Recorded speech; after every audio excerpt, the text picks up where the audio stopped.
네, 안녕하세요. 오늘도 재밌는 아침 투자 공부. 아침은 아니지만 지금은 12월 1일, 2일 화요일, 네, 지금 오전 11시 38분 정도네요. 네, 그래서 오늘도 한번 재밌게 투자 공부 시작해 보도록 하겠습니다. 그래서 오늘의 주제를 제가 갖고 온 거는 데이터로 읽는 2025년 미국 증시 정리를 한번 해보도록 할게요. 그래서 부제목으로는 AI 금리, 그다음에 빅테크의 변화, 그리고 오늘의 시장은 무엇을 말했는지 함께 살펴보도록 할게요. 자, 그래서 첫 번째 보여드릴 부분은 바로 이 부분입니다. 오늘 시장. 오늘 시장을 움직인 단 하나의 키워드는 과연 어떤 걸로 뽑을 수 있을까? 그래서 이걸 생각을 해보면 첫 번째, 역시나 AI가 있을 것 같아요. 그리고 두 번째로는 금리 기대로 인한 그 다음에 리스크 완화, 뭐 리스크 재배치, 그리고 포지션 재배치 이 정도가 있을 것 같습니다. 포지션이라고 하면은 우리가 뭐 대표적으로 지금 포트폴리오가 있을 수 있겠죠. 그래서 이런 상황에서 우리가 지금 시장을 움직인 여러 가지 키워드들이 있을 텐데 어떤 키워드를 기준으로 우리가 생각을 해볼지 그 부분에 대해서 우리가 한번 공부를 해보는 겁니다. 그래서 2025년 12월 현재 미국 증시는 이제 금리, 역시나 금리죠. 예. 그래서 금리로 인해서 뭐 여러 가지 수요 회복이라든지 그다음에 소비 둔화 속에서 기업 실적이 좀 견조하게 나오고 있다. 그리고 이 세 가지 힘들이 동시에 작동한다는 거. 그러니까 과거에는 사실 이런 힘들이 개별적으로 좀 동작하는 게 있었어요. 그래서 개별적으로 동작하다 보니까 우리가 하나를 예측하면은 그 다음 걸 예측하고 그 다음 걸 예측하고 이런 식으로 조금 어떻게 보면 편리하게 생각을 할 수도 있겠죠. 왜냐하면 세 가지를 동시에 공부할 필요는 없잖아요. 근데 지금 같은 경우에는 이게 더더욱 불확실해진 이유가 이런 AI 금리, 그 다음에 뭐, 다양한 그 금리로 인해서 따라오는 리스크들, 그 다음에 시장의 수요, 그 다음에 AI로 인해서 지금 굉장히 대량 해고가 발생하고 있잖아요. 그러니까 이런 것들이 동시다발적으로 발생하다 보니까 사람들이 어떤 걸 공부해야 되고 어떻게 대응해야 될지를 사실 되게 어려운 거죠. 네, 그건 저도 마찬가지고요. 그러다 보니까 그런 상황에서 우리가 어떤 부분들을 좀 동시다발적으로 고려를 해야 될지에 대해서 함께 살펴보는 겁니다. 사실 이걸 명확하게 예측한다라는 그런 느낌으로 가면 절대 안 되고요. 이걸 어떻게 우리가 좀 이렇게 최대한 큰 그림으로 바라볼지 그 방면으로서 우리가 생각해 보면 조금 마음이 편해지지 않을까. 결국에 우리가 투자를 하는 이유도 투자 공부를 하는 이유도 마음이 좀 편하기 위해서 하는 거잖아요. 예, 투자를 해서 뭐 자산을 증식시키고, 그리고 자산을 증식시키기 위해서는 원활하고 좀 올바른 공부를 하고, 그런 차원에서 우리가 공부를 하는 거기 때문에 최대한 마음 편해지기 위한 공부 방법도 우리가 생각을 해봐야 된다는 거. 너무 국소적으로 세밀하게 바라본 뭐 시즌도 필요하겠지만, 지금처럼 12월에 이렇게 한 해가 마무리되거나 아니면 잠깐 내가 투자를 조금 쉬는 기간이다. 아니면 지금 내가 너무 투자 때문에 힘들다 하는 기간에는 좀 편안하게 마음을 먹는 그런 기간이 꼭 필요하다라고 생각합니다. 사실 제 개인적으로도 그렇고요. 자, 그리고 오늘의 시장은 불확실성 속에서 데이터가 말하는 진짜 방향들을 보여줬습니다. 네, 그러니까 진짜 방향이라고 하면은 결국에는 이 세 가지 것들이 융합적으로 흘러가는 그런 모습을 보여주고 있죠. 그리고 지금 이 그래프에서도 볼 수 있듯이, 자, 잠시만요. 자, 이렇게 보도록 할게요.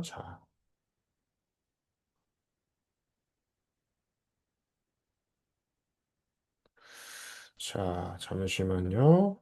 여기에서 이렇게 다시 봐보면, 자, 이렇게 보면은 보시는 것처럼 이 그래프에서 볼 수가 있듯이 오르락내리락 하는 이게 프라이스하고 페어 밸류인데 결국에는 오르락내리락 하는 그 변동성을 보여주고 있는 거예요. 그래서 변동성 속에서 우리가 어떤 것들을 캐치해야 될지 그런 것들을 파악하기가 점점 어려워지고 있다는 거죠.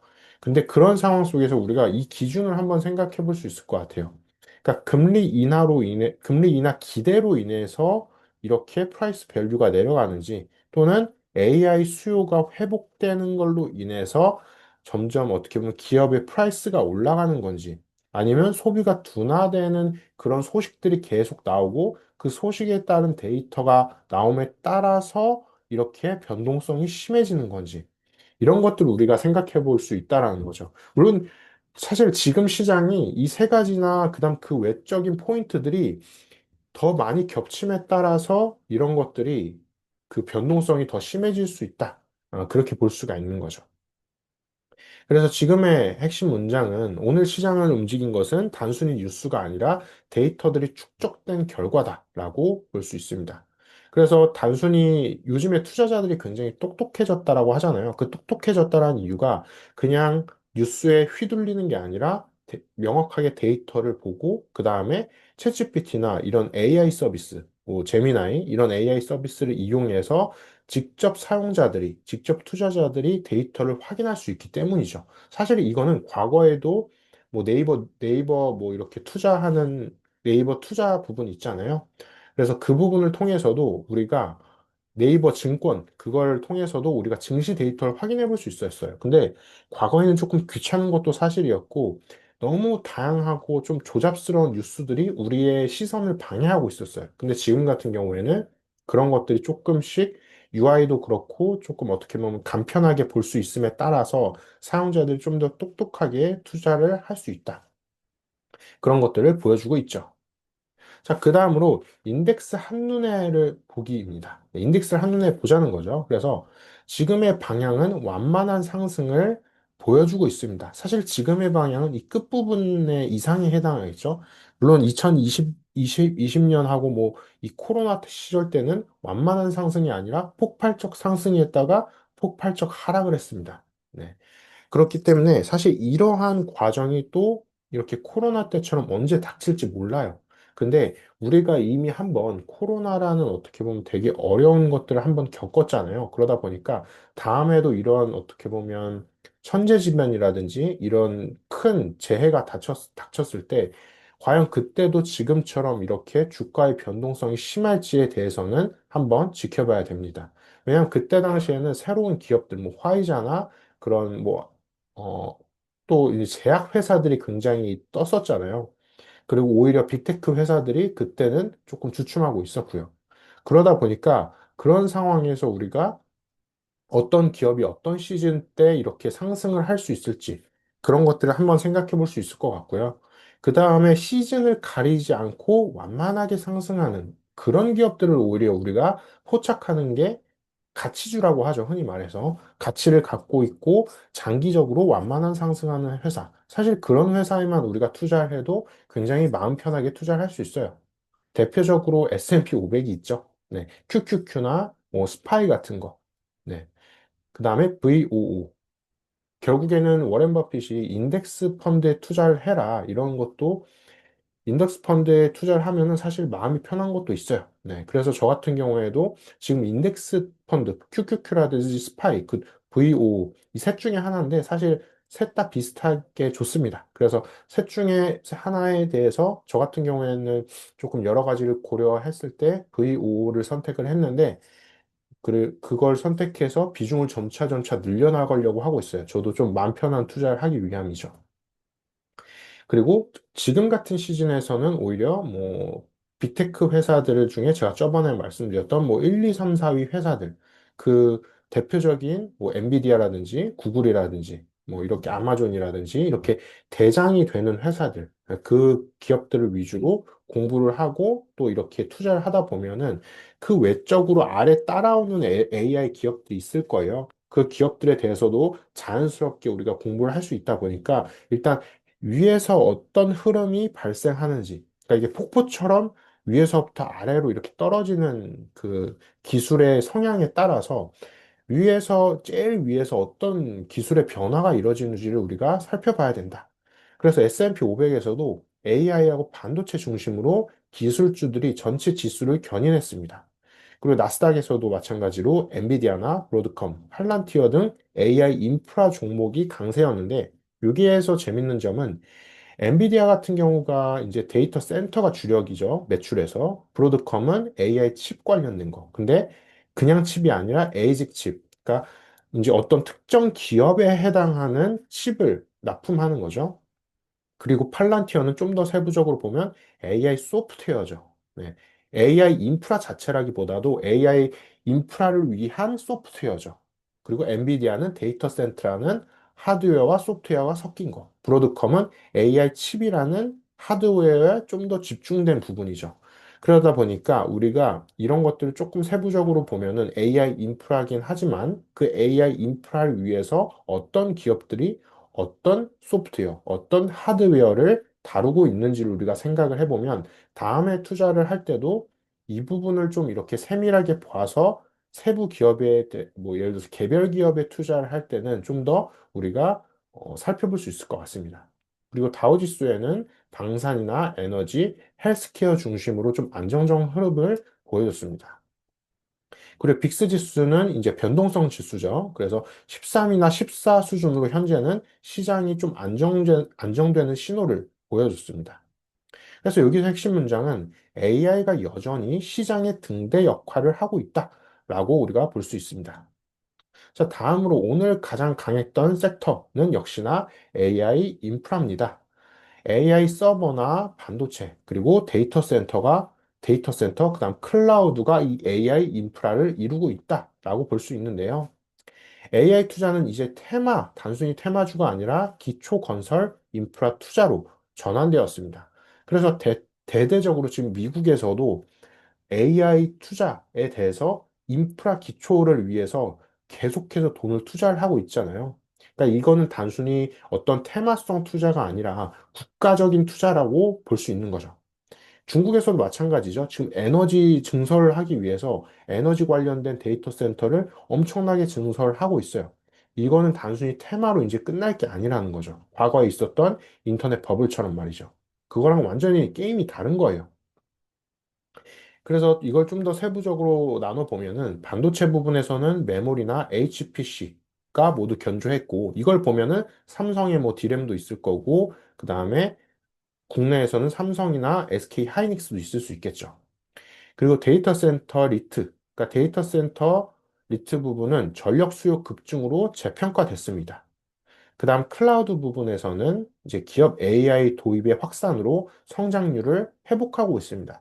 사실 클라우드 같은 경우도 기존의 AWS라든지 구글의 GCP, 그 다음에 마이크로소프트의 애저 같은 경우도 그렇게 매출이 그냥 안정적인 상태였어요. 근데 지금 AI 인프라가 확대됨에 따라서 클라우드의 수요도 증가했고, 그 클라우드에 대한 서비스도 증가함에 따라서 수요가 증가함에 따라서 점점 사람들이 클라우드를 많이 활용하게 될 거라는 거죠. 그래서 대표적인 기업으로는 엔비디아나 브로드컴, 팔란티어, AMD, 그다음 슈퍼마이크로 컴퓨터가 있을 것 같습니다.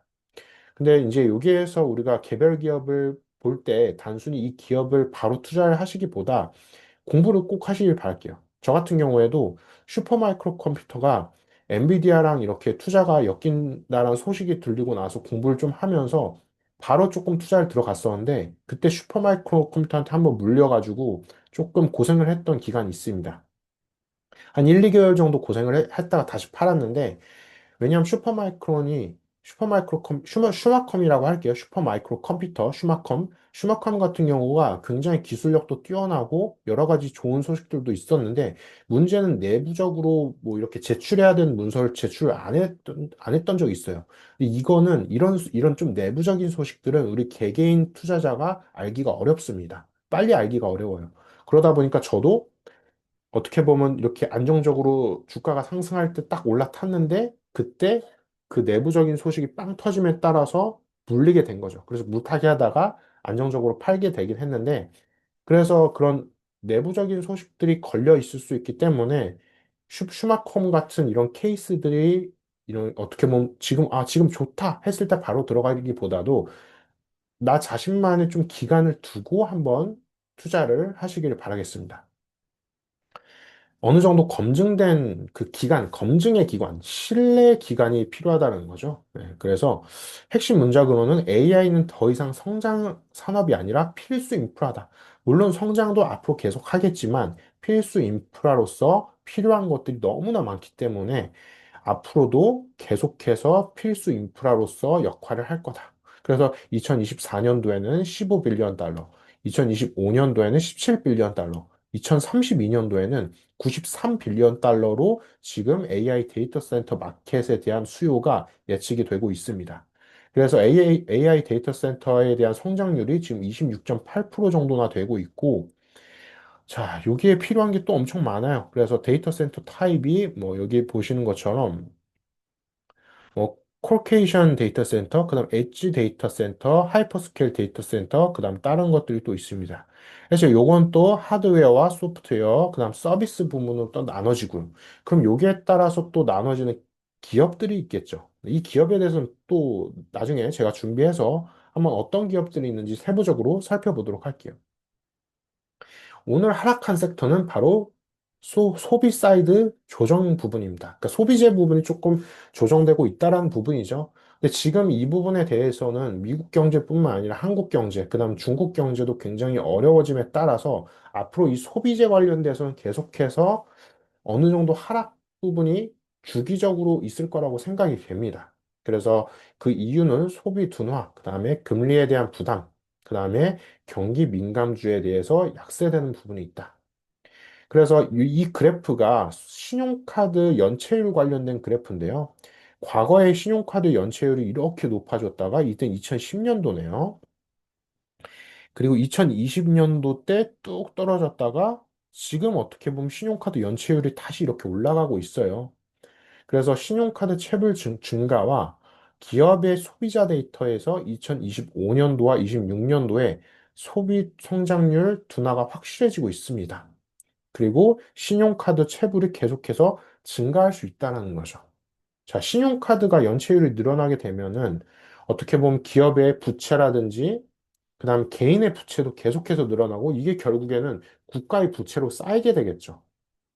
그렇게 되면은 리테일이나 여행, 그다음에 일부 자동차 섹터, 그러니까 자동차를 직접적으로 구매하는 그런 섹터들은 또는 자동차 보험 관련된 거. 그러니까 사람들이 보험 가입을 점점 안 할 수도 있다라는 거죠. 이런 부분에 대해서는 단기적으로 조정세가 발생할 수 있다. 조정이 발생될 수 있다. 그리고 여기에서 핵심 문장은 그래서 AI 성장은 빠르지만 그 외적으로, 그러니까 B2B 기업들, 그러니까 기업과 기업 간의 이렇게 거래는 활발하지만 개인, 그러니까 커스터머는 소비의 속도는 점점 느려지고 있는 부분이 있습니다. 그래서 이 AI가 앞으로 계속해서 발전은 할 거지만 이 AI를 소비하는 이 소비자들의 이 소비율은 점점 떨어질 텐데 과연 이 소비율에 대해서는 AI의 소비율에 대해서는 이 기업들이 어떻게 대응할지에 대해서 뭐 예를 들어서 지금 챗GPT가 한 달에 뭐 29,000원 이 정도 되는데 유료 서비스 했을 때 그 유료 서비스에 대해서 뭐 가격을 낮춘다라든지 이런 대응들을 보일 수 있을 것 같아요. 그래서 그 대응들을 우리가 앞으로 지켜보면서 AI가 직접적으로 이 커스터머, 개인 고객들한테 어떻게 영향을 줄지, 그거를 우리가 지켜보면 될 것 같습니다.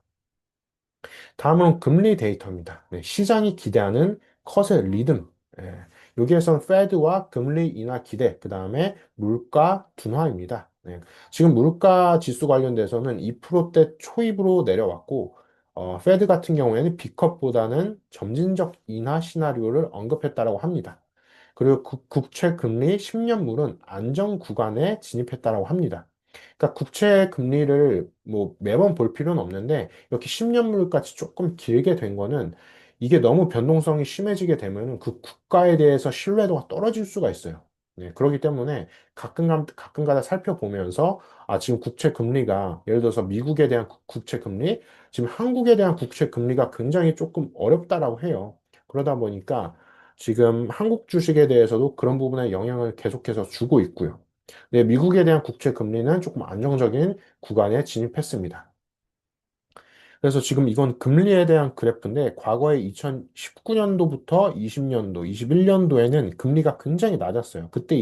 그래서 이때 한국에도 금리가 굉장히 낮아져가지고 사람들이 막 영끌해서 뭐 아파트 구매하려고 아파트 막 구매하고 사람들이 영끌해서 주식 코인 엄청나게 많이 들어갔었는데 그때 다시 금리가 미친 듯이 오르면서 사람들이 이때 피해본 사람들이 굉장히 많았어요. 그러다 보니까 지금처럼 금리가 한 4.25% 정도 이렇게 높은 상태에서는 사람들이 무리하게 금리를 이렇게 영끌을 하진 않죠. 그러다 보니까 우리가 금리가 오히려 이렇게 낮을 때도 분명히 오를 수 있다라는 걸 우리가 고민을 좀 해야 됩니다. 그래서 여기에서 핵심 문장은 금리는 불확실성에서 확실성으로 좀 이동하고 있다. 그래서 어느 정도 사람들이 조금 이렇게 투자에 대한 기대 심리를 조금 좀 긍정적으로 가져가고 있습니다. 자, 다음으로는 빅테크, 오늘의 승자와 패자입니다. 네. 메타와 테슬라, 아마존, 애플, 구글이 있는데요. 지금 메타 같은 경우가 굉장히 안 좋았다가 다시 조금 안정세로 올라오고 있죠. 그래서 메타 같은 경우에는 광고와 AI 확장 전략을 강화하고 있습니다. 그 다음 아마존. 네, 아마존도 대표적인 강자죠. AWS의 AI 인프라 수요가 증가하면서 지금 아마존도 다시 한번 좀 몸집을 키우려고 하고 있고요. 지금 아마존도 그래서 지금 AWS의 증가세도 계속해서 증가하고 있죠. 네. 애플 같은 경우에는 비전 프로 2에 대한 루머와 함께 생성 AI 칩 연구를 언급하고 있습니다. 그래서 애플 같은 경우가 사실 지금 굉장히 좀 어려운 상황인데 이 비전 프로 2가 과연 나올지. 비전 프로 1이 사실 안 좋았죠. 좀 망한 상태였어요. 근데 비전 프로 2가 나올지 우리가 지켜봐야 될 것 같고요. 근데 다행히도 지금 아이폰 17 시리즈가 중국에서 굉장히 잘 판매가 되고 있어서 애플에 대한 주가도 어느 정도 방어가 되고 있어요. 네. 자, 그다음 구글은 제미나이 2 모델 업데이트가 되고 제미나이 3가 나왔죠. 제미나이 3가 굉장히 잘 나왔다고 지금 얘기가 나오고 있는데 저도 써봤는데 제미나이 3가 굉장히 잘 지금 성능이 잘 나왔어요. 실제로 어떤 글에 대해서 입력을 했을 때도 그렇고 데이터를 입력했을 때도 제미나이 3가 굉장히 모델이 좋습니다. 그래서 지금 상황에서 구글 같은 경우에는 기술에 대한 명확성, 그 다음에 최근에 버크셔 해서웨이, 워렌 버핏이 있는 버크셔 해서웨이가 구글을 1,700만 주나 다시 매수를 했죠. 아, 다시가 아니라 매수를 했죠. 그렇기 때문에 구글은 지금 여러 가지 상황에서 조금 호재가 있다. 그다음 테슬라는 전기차 둔화와 로보택시 기대에 대해서 계속해서 공존을 하고 있는데 테슬라에 대해서도 앞으로 좀 주목을 하긴 하되 무리하게 투자를 하는 거는 잠깐 기다려 보셔도 괜찮을 것 같다라는 생각이 듭니다. 그래서 핵심 문장은 빅테크의 경쟁은 AI 모델이 아니라 AI 인프라에 있다. 네. 좀 더 AI 모델이란 국소적인 부분보다 이 AI 모델을 품고 있는 AI 인프라, 좀 더 넓은 관점에서 생각을 해보자는 거죠. 자, 그 다음은 글로벌 기관의 시각입니다. AI 시대의 필연적 자금 흐름이 있는데요. 골드만삭스와 JP 모건, 블랙락이 과연 어떻게 생각하는지. 골드만삭스 같은 경우에는 AI 생산성 증가로 인해서 S&P 적정 가치를 상향했고요. JP 모건은 데이터 센터 전력 수요 급증을 핵심 리스크로 지목했습니다. 네, 이건 대표적으로 뭐 엔비디아나 뭐 브로드컴도 있을 거고, 그 다음에 오픈 AI 그런 기업들이 있겠죠. 그 다음 블랙락은 AI 인프라, 그 다음 방산, 전력 인프라를 2025년, 26년도 핵심 테마로 지정했다라고 하는데요. AI 인프라는 역시나 뭐 엔비디아나 TSMC도 있을 거고요. 방산 같은 경우에는 방산 관련된 기업들은 대표적으로 팔란티어 그리고 기존 기업들은 뭐 럭키드 마틴 같은 기업들도 있을 거고요. 전력 같은 경우에는 컨스텔레이션 에너지라든지 아니면 뭐 비스트라 에너지 그런 에너지 관련 기업들 그리고 그 에너지를 함께 다뤄주는 기업들도 포함될 것 같아요. 근데 여기에서 중요한 부분은 인프라라는 단어. 그러니까 전력을 생산하는 것도 중요하지만 그 전력 생산을 도와주는 그 전력 생산을 포괄하고 있는 더 넓은 개념의 인프라 기업들을 우리가 살펴봐야 될 것 같습니다. 그래서 이 그래프에서도 볼 수가 있는 게 세미컨덕터, 반도체 부분이죠. 그다음 하드웨어, 소프트웨어 이네블러. 그래서 점점 그 하드웨어, 소프트웨어, 그 다음에 반도체 부분에 대해서 계속해서 이렇게 뭐 수요라든지 매출 예측에 대해서 계속 증가하고 있다라는 거. 물론 중간에 이렇게 수요나 이렇게 공급에 대해서 명확하게 뒷받침이 되지 않음에 따라서 중간에 조정은 있을 수 있어요. 근데 어쨌든 우상향할 것이다. 네. 그래서 핵심 문장은 기관들은 테마에 투자하지 않고 구조적 변화에 투자한다는 거. 네. 그래서 이런 인프라라는 단어를 앞으로 계속해서 언급이 될 텐데 우리가 공부를 하는 데 있어서 단순히 이 AI라는 단어보다도 인프라라는 좀 더 확장된 넓은 개념으로서 생각을 해보는 게 필요합니다. 자, 그래서 오늘 시장의 핵심 데이터 5가지를 지표 단위로 살펴보면 첫 번째는 국채금리. 국채금리는 소폭 하락했고 그 이유는 금리 인하 기대가 유지됨에 따라서 소폭 하락했다. 그 다음 PCE 물가 지표 안정적이고요. 그 다음에 페드의 정책 여유를 확보했습니다. 나스닥은 상승했고요. AI 테마가 견조합니다. 그다음 소비 지표. 자, 그 다음 소비 지표는 약간 둔화됐는데 내구재나 리테일 조정 신호에 따라서 소비 지표가 둔화했습니다. 자, 그다음 AI 산업 지수는 강세를 보이고 있고요. 역시나 AI 기업들의 AI 도입 확대에 따라서 AI 산업 지수가 강세를 보이고 있습니다.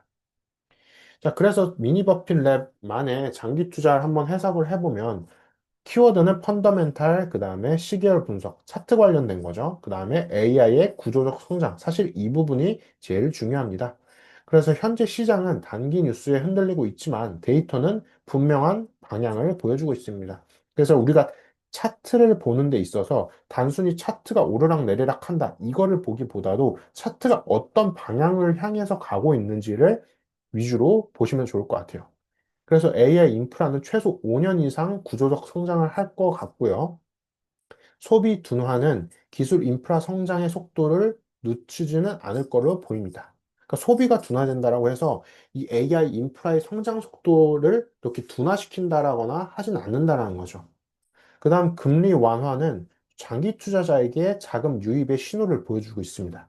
그러니까 결국에는 아까 우리가 코로나 시절 때도 그렇지만 금리가 낮아지면은 기업들의 투자는 점점 늘어나고 기업의 뭐 연구개발 투자율이 높아지면은 그 기술의 개발 자체도 더 잘 될 거예요.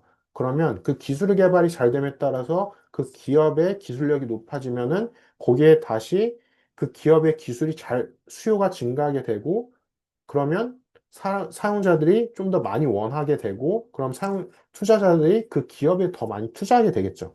이렇게 계속 상승하게 되는 방향을 보여줄 수 있습니다. 그래서 여기에서 핵심 문장은 장기 투자는 변동성을 피하기보다 변동성 속에서 이 방향을 읽는 일이 굉장히 중요합니다. 그래서 세계적으로도 그렇고, 미국에서도 그렇고, 중국에서도 그렇고, 계속해서 AI에 대한 투자가 증가하고 있음을 보여주고 있습니다. 자, 그래서 오늘의 결론은 데이터로 해석한 2025년 미국 증시 방향을 살펴보면은 S&P 500을 보면은 계속해서 이렇게 상승을 해왔다라는 거. 그리고 변동성 지수, 빅스 지수를 살펴보면은 우리가 4월 달에 굉장히 많이 주가가 하락했었죠. 근데 그때 하락했음에도 불구하고 다 하락한 게 아니라 변동성이 굉장히 전체적으로 봤을 땐 변동성이 높았지만 개별적으로 봤을 땐 변동성이 낮은 기업들도 있었어요. 그렇기 때문에 지금 같은 경우에는 변동성 지수가 어느 정도는 안정권에 들어왔다. 네, 그렇게 볼 수 있습니다. 그래서 AI 인프라가 시장을 견인했고요. 그다음 소비 둔화는 리테일 중심의 단기 조정을 보여주고 있습니다. 그다음 금리 인하는 속도보다 방향이 중요하다는 걸 다시 한번 보여줬고요. 기관은 AI 전력 방산에 이 장기 테마에 베팅을 준비를 하고 있습니다. 베팅을 했다기보다 베팅을 부분적으로는 하고 있지만 좀 더 준비를 하고 있습니다. 그래서 장기 투자자는 오늘의 변동보다 내일의 구조를 봐야 된다는 거. 그래서 아까 제가 인프라가 좀 중요하다는 말씀을 드렸죠. 그래서 인프라를 좀 중점으로 기업들을 공부를 해나가시는 걸 추천드릴게요.